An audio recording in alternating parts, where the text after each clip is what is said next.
The revolution, when we start the revolution, all they probably do is squeal, but chill. Of Gangstas and Journalism, an apology. The history we read, though based on facts, is, strictly speaking, not factual at all, but a series of accepted judgments. So said Geoffrey Barraclough in his book History in a Changing World, 1955. Journalists, like historians, are only as good as their sources, and reportage, like commentary, is colored by the lens of belief.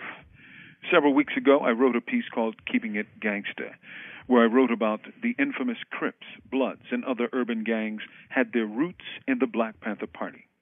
Although I didn't cite my source, it was an article written by black political prisoner Sundiata Acoli and published as a pamphlet originally back in 1979.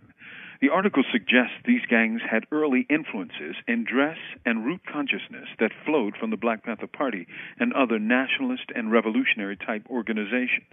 This and other source materials, like a Xerox copy of an August 1973 publication of a CRIP constitution, and the autobiography of former CRIP Sundiata Acoli, formerly known as Monster Cody Scott, led me to the conclusion that CRIPs had roots in black consciousness movements and had somehow gone awry, perhaps under the influence of the drug game. I have come to question that conclusion. No doubt Sundiata Acoli, a proud Panther and veteran of the black liberation movement, believed many of his face-to-face sources in state and federal prisons over many years.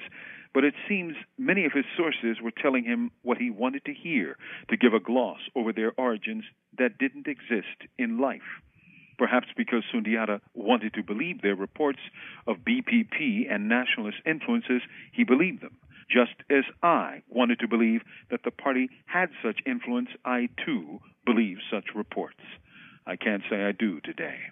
I reread Shakur's autobiography, Monster, the autobiography of an LA gang member, published by Penguin in 1993, and I must admit, it is hard to find evidence of either social, communal, or nationalist consciousness in the CRIP life that Shakur describes.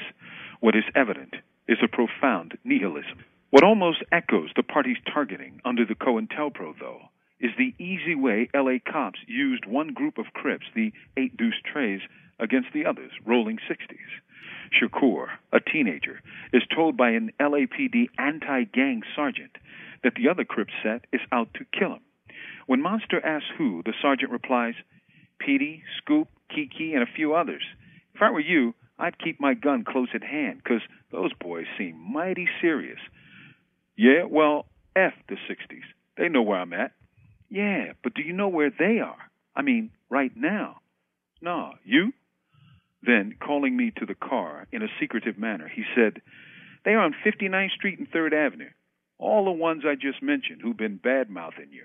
I was just telling my partner here that if you were there, they'd be scared S-less. If you get your crew and go now, I'll make sure you're clear. But only 15 minutes. You got that? He added with a wink and a click of the tongue. Yeah, I got it. But how I know you ain't setting me up? If I wanted to put you in jail, Monster, I'd arrest you right now for that gun in your waistband. Surprised, I said, righteous, and stepped away from the car. We mounted up and went over to 59th and 3rd Avenue. Sure enough, there they were. And just as he had said, we encountered no police. Monster and his crew lit the street up with fire and blood. Kind of gives a whole new meaning to gang control, doesn't it? It would have been nice, reassuring even, if the Crips and other black youth gangs had a social consciousness. But nice ain't right, and no amount of wishing will make it so. They were unconscious criminals, devoid of the knowledge of their people's long, hard walk to quasi-freedom. I stand corrected. From Death Row, this is Mumia Abu-Jamal. These commentaries are produced by Noel Hanrahan for Prison Radio.